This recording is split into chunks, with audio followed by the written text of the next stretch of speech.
আমাদের আজকের আলোচ্য বিষয়টা হলো অ্যাফার্মেটিভ অ্যান্ড নেগেটিভ এগ্রিমেন্ট, সাথে সাথে আমরা এমবেডেড সেন্টেন্স নিয়ে আলোচনা করব। তাহলে আসেন আমরা আমাদের মূল আলোচনায় চলে যাই। তো প্রথম অংশে আমরা এমবেডেড সেন্টেন্স নিয়ে আলোচনা করব, দেন আমরা অ্যাফার্মেটিভ অ্যান্ড নেগেটিভ এগ্রিমেন্ট নিয়ে কথা বলবো ইনশাল্লাহ। তো এই এমবেডেড সেন্টেন্সটা আপনি খেয়াল করে দেখবেন, এর আগেও আমি বিভিন্ন ভিডিওতে এই কথাটা বলেছি। আমাদের বাংলাদেশি বইগুলো এই টপিকটাকে এমবেডেড সেন্টেন্স না বলে তারা এটাকে বলে এমবেডেড কোয়েশ্চেন। এখন প্রশ্ন হচ্ছে, এই যে বাংলাদেশের কম করে হলেও 99% বই এটাকে তারা নাম দিয়েছে এমবেডেড কোয়েশ্চেন। এখন প্রশ্ন হচ্ছে, তাহলে এই যে 99% মানুষ যেই নাম দিচ্ছে সেই নামটা আমি মির্জালাল সুমন না লিখে আমি লিখেছি এমবেডেড সেন্টেন্স। তাহলে আমার কথাটা ভুল নাকি তাদের কথাটায় কোনো জায়গাতে একটু প্রবলেম আছে বা কোনো ফাঁক ফোকর আছে, সেটা নিয়ে আপনার মাথায় একটা কোশ্চেন চলে আসতে পারে। এই বিষয়টাই আমি এখন আলোচনা করব। আসেন আমরা ধাপে ধাপে বিষয়গুলো দেখে নিই। তো দেখেন, আপনাদেরকে একটু বলে নেই, এই ইমবেড শব্দটা মূলত একটা ভার্ব, যার বাংলা অর্থ হলো স্থাপন করা, সংস্থাপন করা। তবে আমরা স্থাপন সংস্থাপন না নিয়ে আমরা যেই শব্দটা যেই অর্থটা নেব সেটা হলো যুক্ত করা। কেউ যদি আপনাকে বলে যে এমবেড মানে কি, আপনি বলবেন এমবেড মানে হলো যুক্ত করা। সো আপনি যদি এমবেডেড সেন্টেন্স বলেন, তার মানে হলো এক প্রকারের সেন্টেন্সের সাথে আরেক প্রকারের সেন্টেন্সকে যুক্ত করা বা সংযুক্ত করা। এটাই বলা হচ্ছে যে এমবেডেড সেন্টেন্স বলতে সাধারণত এক প্রকার সেন্টেন্সের সাথে আরেক প্রকার বা সিমিলার ক্যাটাগরির সেন্টেন্সকে যুক্ত করা বোঝায়। অর্থাৎ আমরা যখন একটা সেন্টেন্সের সঙ্গে আরেকটা সেন্টেন্সকে যুক্ত করব, একটা ক্যাটাগরির সেন্টেন্সের সাথে আরেকটা ক্যাটাগরির সেন্টেন্সকে সংযুক্ত করব, তার নাম হবে এমবেডেড সেন্টেন্স। এখন সমস্যাটা হচ্ছে গিয়ে আমাদের অনেকে এটাকে কোয়েশ্চেন বলে থাকে। আসেন আসলে কোয়েশ্চেন বলা যাবে নাকি যাবে না সেই বিষয়টা একটু বলি। তাহলে মাথায় রেখেন কিন্তু বাবা, এমবেড মানে হলো যুক্ত করা বা সংযুক্ত করা। তো দেখেন, সাধারণত নিম্ন রূপে এমবেডেড সেন্টেন্স গঠন করা যায়। আমরা যদি কোনো এমবেডেড সেন্টেন্স গঠন করতে চাই বা গঠন করতে যাই, তাহলে আমরা তিনটা ওয়েতে এই কাজটা করতে পারবো। নাম্বার 1, আপনি একটা অ্যাসার্টিভ সেন্টেন্সের সাথে আরেকটা অ্যাসার্টিভ সেন্টেন্সকে সংযুক্ত করে দিতে পারবেন এবং দুটো সম্মিলিতভাবে একটা বাক্য হয়ে যাবে। এটার নামই হলো এমবেডেড সেন্টেন্স। এরপরে জাস্ট একটা ফুল স্টপ থাকবে। এখন বলেন, একটা অ্যাসার্টিভের সাথে আরেকটা অ্যাসার্টিভ যুক্ত হয়ে কি হলো? ইমবেডেড হলো। এখন আপনি বলেন, দুটো অ্যাসার্টিভ কি কখনো প্রশ্ন হয়? হয় না। তাহলে এই সেন্টেন্সটাকে কেউ যদি এমবেডেড কোয়েশ্চেন বলে, উনি ভুল বলেছে বাবা, সেটা কোয়েশ্চেন না। এবার 2 নম্বরে আসেন, আমরা চাইলে একটা ইন্টারোগেটিভ সেন্টেন্সের সাথে একটা অ্যাসার্টিভ সেন্টেন্সকে যুক্ত করতে পারি। এক্ষেত্রে প্রথম অংশে ইন্টারোগেটিভ, পরের অংশে অ্যাসার্টিভ। ভুলেও প্রথম অংশে অ্যাসার্টিভ পরের অংশে ইন্টারোগেটিভ লেখা যাবে না, লিখতে পারবেন না। এই যে ইন্টারোগেটিভের সাথে যে অ্যাসার্টিভকে যুক্ত করলাম, তারা সম্মিলিতভাবে একটা বাক্য হয়ে গেল। এক্ষেত্রে তাদের সাইন বা চিহ্ন বা যেই মার্কটা, পাংচুয়েশন মার্কটা, সেটা হবে কোয়েশ্চেন মার্ক। কেউ যদি এমবেডেড কোয়েশ্চেন বলতে চায়, সেক্ষেত্রে সে শুধু 2 নম্বর অংশটাকে বলতে পারে এমবেডেড কোয়েশ্চেন। এইবার 3 নম্বর অংশে যদি চলে আসেন, আপনি চাইলে একটা ইম্পারেটিভ সেন্টেন্সের সঙ্গে একটা অ্যাসার্টিভ সেন্টেন্সকে যুক্ত করতে পারেন। সেক্ষেত্রে তারা সম্মিলিতভাবে ইম্পারেটিভ সেন্টেন্সের কাজ করবে। যারা একটা সাইন নেবে সেটা হচ্ছে ফুল স্টপ। এখন আপনিই বলেন, এই যে যারা এই 3টা ক্যাটাগরির সেন্টেন্সকে একসাথে এমবেডেড কোয়েশ্চেন বলতেছে, তারা কি ঠিক বলতেছে? অসম্ভব কথা, তারা ঠিক বলতেছে না। এই যে ওমর ফারুক ভাই বলতেছেন যে স্যার, যারা এমবেডেড কোয়েশ্চেন বলে ওনারা কি জেনে বুঝে বলে? আমি জানি না ভাই, যদি জেনে বুঝে বলতো তাহলে এই কথা বলতো না, সম্ভবত না বুঝে বলে। আর যদি জেনে বুঝেই বলে, তাহলে তাদের উচিত ছিল জাস্ট 2 নাম্বার ক্যাটাগরির সেন্টেন্সটাকে শো করা। তারা 2 নাম্বার ক্যাটাগরির সেন্টেন্স শো করতেছে না। দেখবেন তারা চ্যাপ্টারের নাম দিচ্ছে এমবেডেড কোয়েশ্চেন, কিন্তু সেখানে 3টা ক্যাটাগরির সেন্টেন্স রাখতেছে। এখন আমার প্রশ্ন হচ্ছে, আপনি যদি কোয়েশ্চেন বলেন, তাহলে এই বাক্যটা আর এই বাক্যটা কেমনে লেখেন? এটা একটা কমন সেন্স। ওকে, এতটুকুর মধ্যে কারো কোনো প্রশ্ন আছে কিনা দেখেন তো। প্রশ্ন থাকলে আমাকে প্রশ্ন করতে পারেন।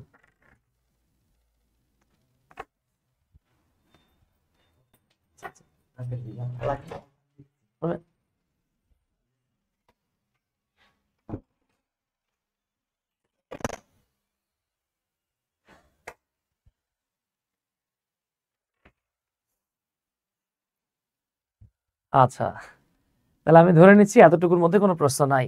এবার আসেন আমি আপনাদেরকে একটু লিখে দেখাই, উদাহরণ দেখাই। যেমন দেখেন, আমি যে এখানে লিখতেছি, আমি যদি বলি আই নো ওয়েল, আমি ভালোভাবে জানি, দ্যাট যে, তাহলে দ্যাট কেটে দিতে পারি, ইউ আর রং, তুমি ঠিক না, তুমি ভুল।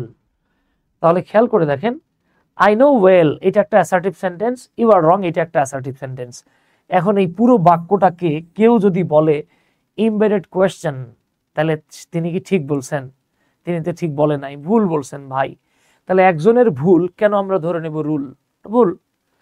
একইভাবে দেখেন, এবার আমি আগের অংশে ইন্টারোগেটিভ নেব। ধরেন আমি একজনকে বললাম যে ডু ইউ নো, তুমি কি জানো? দেখেন এটা নিজেই একটা কোয়েশ্চেন, এটা নিজেই একটা কোয়েশ্চেন। তুমি কি জানো? হোয়াট আই ওয়ান্ট, আমি কি চাই। এখন অনেকে এখানে একটা বোকামি করতে পারে না বুঝে আর কি, হ্যাঁ, অনেকে না বুঝে একটা বোকামি করতে পারে, বলতে পারে যে ভাইয়া এইটাও তো কোয়েশ্চেন। না রে ভাই, এটা কোয়েশ্চেন না। দেখেন একটা সেন্টেন্সকে ইন্টারোগেটিভ সেন্টেন্স বা কোয়েশ্চেন হতে গেলে, মুন্নি আক্তার জি, ঝামেলা এখানেই মুন্নি। দেখেন এই অংশটাকে আপনি প্রশ্নবোধক বাক্য বলতে পারেন না। কেন পারেন না? কারণ সাবজেক্ট যদি মূল ভার্বের আগে বা অক্সিলারি ভার্বের আগে চলে আসে, সেটা কোনোভাবেই ইন্টারোগেটিভ সেন্টেন্স নয়। এটা ইন্টারোগেটিভ হতে গেলে আমাদেরকে লিখতে হতো হোয়াট ডু আই ওয়ান্ট। তাহলে দেখেন এই এতটুকু অংশ কিন্তু অ্যাসার্টিভ, এতটুকু অংশ কি বাবা? ইন্টারোগেটিভ। কেন ইন্টারোগেটিভ? কারণ সাবজেক্টের আগে অক্সিলারি ভার্ব আছে। হ্যাঁ, আপনি মনে চাইলে জাস্ট দ্বিতীয় অংশটাকে ইমবেডেড কোয়েশ্চেনও বলতে পারেন, ইমবেডেড সেন্টেন্সও বলতে পারেন। কারণ সব প্রশ্নই বা সব কোয়েশ্চেনই সেন্টেন্স, কিন্তু সব সেন্টেন্স কোয়েশ্চেন না। তাই এটাকে সেন্টেন্স বললে হয়ে যাচ্ছে, হ্যাঁ, কোয়েশ্চেন বললে হচ্ছে, কিন্তু উপরের যে সেন্টেন্সটা এটা কোয়েশ্চেন না। এইবার আসেন আমরা প্রথম অংশে লিখব ইম্পারাটিভ। যেমন আপনি কাউকে বলতেছেন গো, গো যাও, এখানটা ফুল স্টপ দিয়ে দিলাম, দেখেন একটা বাক্য হয়ে গেছে। গো, গেট আউট, গো, কাম, এগুলো কিন্তু ডু, হেল্প, এগুলো কিন্তু ইম্পারেটিভ সেন্টেন্স। এখন দেখেন আমি যদি জাস্ট এতটুকু বলতাম গো, যাও, ভাগো, ইম্পারেটিভ হয়ে গেছে। এবার আমি এর সাথে একটা অ্যাসার্টিভ যুক্ত করতেছি, go wherever you want. Wherever মানে যেখানে খুশি বা যেখানে, হ্যাঁ, হোয়ার এভার ইউ ওয়ান্ট, অথবা আমি বলতে পারতাম হোয়ার এভার ইউ উইশ, তোমার যেখানে মনে চায়, যেখানে ইচ্ছা হয়। এই যে দেখেন হোয়ার এভার ইউ উইশ, এখন এটাকে যদি কেউ ইন্টারোগেটিভ ভাবে, তিনি তো বোকার স্বর্গে আছে ভাই। কেন? কারণ ইন্টারোগেটিভ হইতে গেলে সাবজেক্টের আগে অক্সিলারি থাকতে হয়, যেটা এখানে নাই। তার মানে দেখেন এইটা একটা অ্যাসার্টিভ। এখন আপনারাই বলেন, কেউ যদি এই বাক্যটাকে এবং এই বাক্যটাকে ভাই কোয়েশ্চেন বলে, তিনি কি ঠিক বলেছেন? বলেন নাই, উনি ভুল করছেন রে ভাই। তাহলে একজনের ভুলকে কেন আমরা রুল বানাবো? এইটার নামই হলো ইমবেডেড সেন্টেন্স। কিন্তু আমাদের দেশের ভাই বোনেরা এটারে ইমবেডেড কোয়েশ্চেন ডাকে, অনেক টিচাররাও ডাকে এটারে, হ্যাঁ। আচ্ছা, তার আগে আপনাদের সাথে একটা বিষয় একটু খেয়াল বলে নেই। আমি এই পার্শ্বে কিছু ইন্টারোগেটিভ সেন্টেন্স লিখব।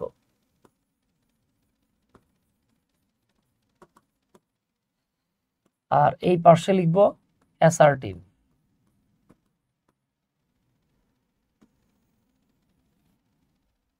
তাহলে আপনারা যে কাজটা করবেন, আমি যে ইন্টারোগেটিভ সেন্টেন্সগুলো লিখব, আমি আপনাদেরকে দুইটা বা একটা করে দিচ্ছি, বাকি যেগুলো লিখে দিব সেগুলো আপনারা কমেন্ট বক্সে অ্যাসার্টিভ সেন্টেন্স লিখে কমেন্ট করবেন।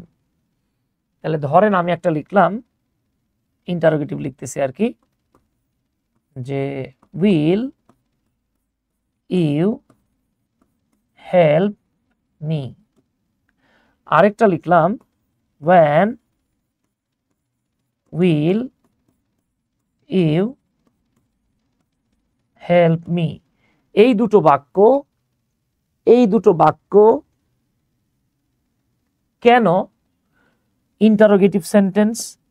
এই কেন জানার জন্য রকেট সায়েন্স জানার দরকার নাই বাবা, কারণ আপনি জানেন এই যে সাবজেক্টের আগে চলে আসছে অক্সিলারি ভার্ব, এটা হোয়েনের জন্য কোনোভাবেই ইন্টারোগেটিভ হয় নাই। এই বাক্যটা ইন্টারোগেটিভ হয়েছে মূলত সাবজেক্টের সামনে অক্সিলারি ভার্ব থাকায়।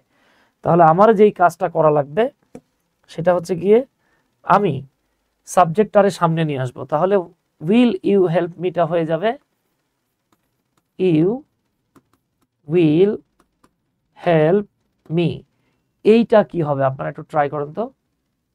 তাহলে এটা আমরা কিভাবে করতে পারি, দেখেন ডব্লিউএস ওয়ার্ড যেটা আছে এইটারা আমাদের রেখে দিতেই হবে, কিন্তু আমরা সাবজেক্টটারে সামনে আনবো। এটা হয়ে যাবে when you will help me। এরপরে প্রশ্নবোধক চিহ্ন দিছেন তো মরছেন, ফুল স্টপ। এগুলো এটা কিন্তু কমপ্লিট বাক্য নয়, সামনে কিছু একটা থাকবে।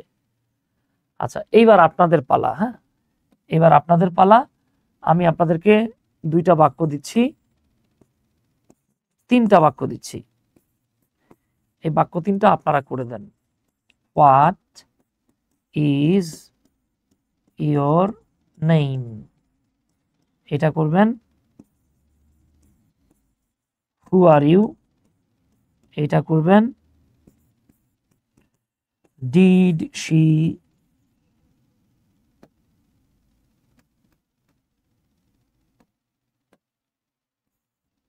ডাজ শি কল ইউ, এইটা করবেন। আপনারা 3, 4, 5 লিখে উত্তরগুলো লিখে দেন, কুইকলি আনসার দিবেন। আচ্ছা, তাহলে দেখেন হোয়াট ইজ ইয়োর নেম, এটা হয়ে যাবে হোয়াটটাকে আমরা এই যে হোয়াট রাখলাম। এবার ইজটারে আগে লেখা যাবে না বাবা, ইয়োর নেমটার সামনে হবে what your name is.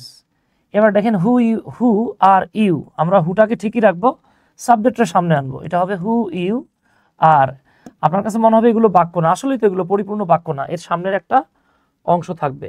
Does she call you, তাহলে শি সামনে চলে আসবে, ডাজ পেছনে আসবে, এরপর আসবে কল। তো আমরা ডাজ কল না লিখে ডাজের এসটা এখানে যোগ করব, শি কলস ইউ। ওকে, এই তো মাশাআল্লাহ আপনারা পেরেছেন। হ্যাঁ, আচ্ছা, ওকে। তাহলে দেখেন এতটুকু যদি আমরা বুঝে থাকি তাহলে আসেন আমরা প্র্যাকটিস সেকশনে চলে যাই। এবার আপনাদের পালা, আপনারা খুব দ্রুত আমার উত্তর দেওয়ার চেষ্টা করবেন যে 1 নং প্রশ্নের উত্তরটা আসলে কি হওয়া উচিত। আপনারা আমাকে একটু দ্রুত প্রশ্নের উত্তরগুলো বলা শুরু করবেন। হ্যাঁ, বলেন তো, দেখেন তো বাবা এখানে 1 নং প্রশ্নের উত্তরটা কি হইতে পারে। আসেন দেখি আসলে আপনাদের কার উত্তরটা সঠিক হলো। আচ্ছা, তো আমরা প্রথমে একটু দেখে নেই। আমরা এখানে একটা বাক্য দেখতে পাইতেছি, লেখা আছে ডু ইউ নো। তার মানে দাদা এইটা কনফার্ম ইন্টারোগেটিভ সেন্টেন্স। তাহলে এরপরে আমাকে কি লাগবে, আমাদের লাগবে অ্যাসার্টিভ, কারণ সামনের অংশে ইন্টারোগেটিভ হলে পরের অংশে অ্যাসার্টিভ হয়। আচ্ছা, তাহলে আসেন আমরা একটু মিলায় দেখি কারটা হইলো। আমার তো মনে হয়, আচ্ছা মাশাআল্লাহ 12 জন আছেন, উত্তর দিয়েছেন মাত্র 1 জন। 12 জন আছেন ঠিকই, কারেক্ট উত্তর লিখছেন মাত্র 1 জন। উত্তর হলো নান অফ দ্য অ্যাবাভ। এখন বলতে পারেন ভাই এটা কেমনে কি, এটা কি হইলো, কেমনে সম্ভব, তাই না? দেখেন আমরা দেখতে পাচ্ছি সামনের অংশে ইন্টারোগেটিভ, পরের অংশে অ্যাসার্টিভ, আর এখানে একটা চিহ্ন হয়েছে, চিহ্নের নাম হলো প্রশ্নবোধক চিহ্ন। যারা সি নাম্বারটাকে কারেক্ট ধরতেছেন তাদের কাছে আমার প্রশ্ন যে একটা প্রশ্নে কি 2টো প্রশ্নবোধক চিহ্ন থাকে? থাকে না। তাহলে দেখেন যখন নান অফ দ্য অ্যাবাভ আছে তাহলে আপনার ধরে নিতে হবে ইচ্ছাকৃতভাবে আপনি কতটুকু কেয়ারফুল সেটা দেখার জন্যই এখানে একটা প্রশ্নবোধক অপশন দেওয়া হয়েছে। একটা স্বাভাবিক প্রশ্নে কখনো 2টো প্রশ্নবোধক থাকতে পারে না। হ্যাঁ থাকতে পারে, আপনি আপনার বান্ধবীরে জিজ্ঞেস করতেছেন, ঠিক আছে, আপনি আপনার বান্ধবীর বন্ধুরে, বউরে, গার্লফ্রেন্ডে, বয়ফ্রেন্ডে জিজ্ঞাইতেছেন, ছোট ভাইরে, বাবারে, মায়েরে জিজ্ঞেস করছেন, ক্লোজ কাউরে জিজ্ঞেস করছেন। ইনফর্মাল সিচুয়েশনে একটা প্রশ্নের সাথে 10টা প্রশ্নবোধক দেন, কিন্তু একটা ফর্মাল কোয়েশ্চেনে মাত্র প্রশ্নবোধক থাকে একটা। এই যে 2টো থাকার কারণে সি অপশনটা কাটা। দেখেন এ তো হতেই পারে না, কারণ হি লিভ কখনো হয় না, এখানে একটা এস থাকা লাগতো। এবার দেখেন ডাজ হি লিভ যদি আনেন তাহলে তো ভাই এটা ইন্টারোগেটিভ হয়ে গেল, ডাবল ইন্টারোগেটিভ হয় না। হ্যাঁ, এখানে প্রশ্নবোধক চিহ্ন না থাকলে সি হতো সঠিক উত্তর। আশা করি বুঝতে পারছেন। স্যার আপনি কোশ্চেন করছেন মানে ঝামেলা অবশ্যই আছে স্যার। হ্যাঁ হারুন ভাই, আমি মাঝে মাঝে এই কাজটা করি।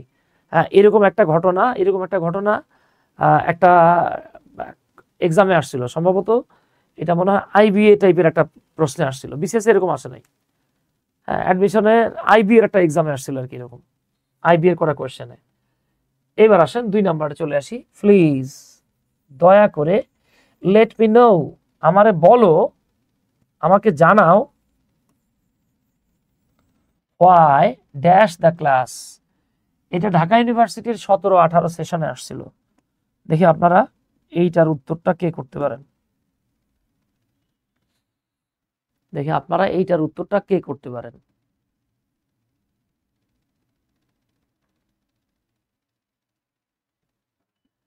আচ্ছা আসেন, এই সামনের অংশটা হলো বাবা ইম্পারাটিভ।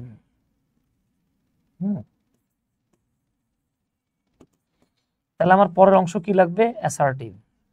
এটা হোয়াই দেয়া আছে, হোয়াই কোনো ব্যাপার না।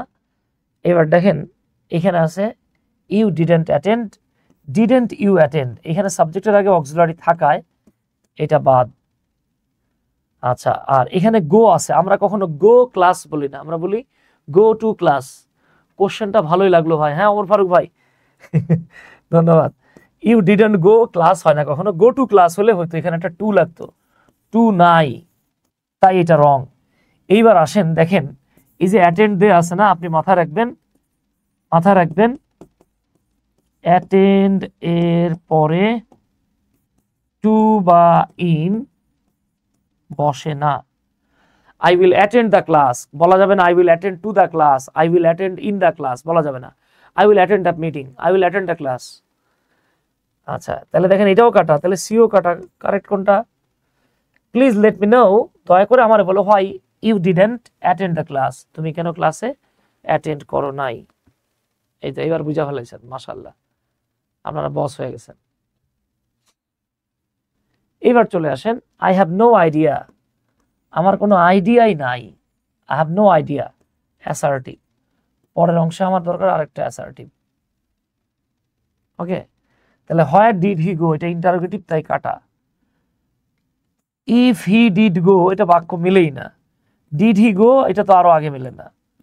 Where he went, I have no idea where he went, সে কোথায় গিয়েছে আমার কোনো আইডিয়া নাই। ওকে, ধন্যবাদ মুন্নি আক্তার সহ রুবি খাতুন যারা যারা উত্তর করছেন আর কি। তাহলে আমি ধরে নিচ্ছি যে ইনশাল্লাহ আমরা যে এতক্ষণ ধরে এমবেডেড সেন্টেন্স দেখলাম, হ্যাঁ সেটা অ্যাসার্টিভ হোক, ইন্টারোগেটিভ অ্যাসার্টিভ হোক, আর ইম্পারেটিভ প্লাস অ্যাসার্টিভ হোক, ইনশাল্লাহ এখানে আর প্রবলেম হবে না। আপনাদেরকে একটা তথ্য জানিয়ে দেই, সেটা হচ্ছে এই 10 ডিসেম্বর থেকে, হ্যাঁ 10 ডিসেম্বর থেকে আমাদের একটা ব্যাচ শুরু হচ্ছে, মানে আপনারা যে ব্যাচটাতে আছেন আর কি, basic to advanced English grammar batch. তো আপনাদের যদি কোনো ছোট ভাই বোন বা আপনাদের পরিচিত কেউ যদি থাকে, বা আপনি যদি কারো শুভাকাঙ্ক্ষী হন, কাইন্ডলি একটু আমাদের এই ব্যাচটাতে আপনাদের ভাই বোনদেরকে যুক্ত করে দিয়েন প্লিজ। হ্যাঁ, আমাদের এই হোয়াটসঅ্যাপ নাম্বারটা একটু দিয়ে দিয়েন, 01917211236। ইনশাল্লাহ আশা করি তাদের উপকার হবে। এবং দেখেন আপনারা জানেন যে আজকে বিকেলে 47তম বিসিএস এর প্রিলির কিন্তু সার্কুলার দিয়ে দিয়েছে। সো যারা এই ব্যাচটা করবে তাদের 47তম বিসিএস এর প্রিলি হয়ে যাবে। যারা ভার্সিটি অ্যাডমিশনের জন্য আছেন তাদের অ্যাডমিশন শতভাগ কভার হয়ে যাবে ইনশাল্লাহ। যারা মেডিকেল অ্যাডমিশন টেস্টের প্রিপারেশন নিচ্ছে তাদেরও হয়ে যাবে।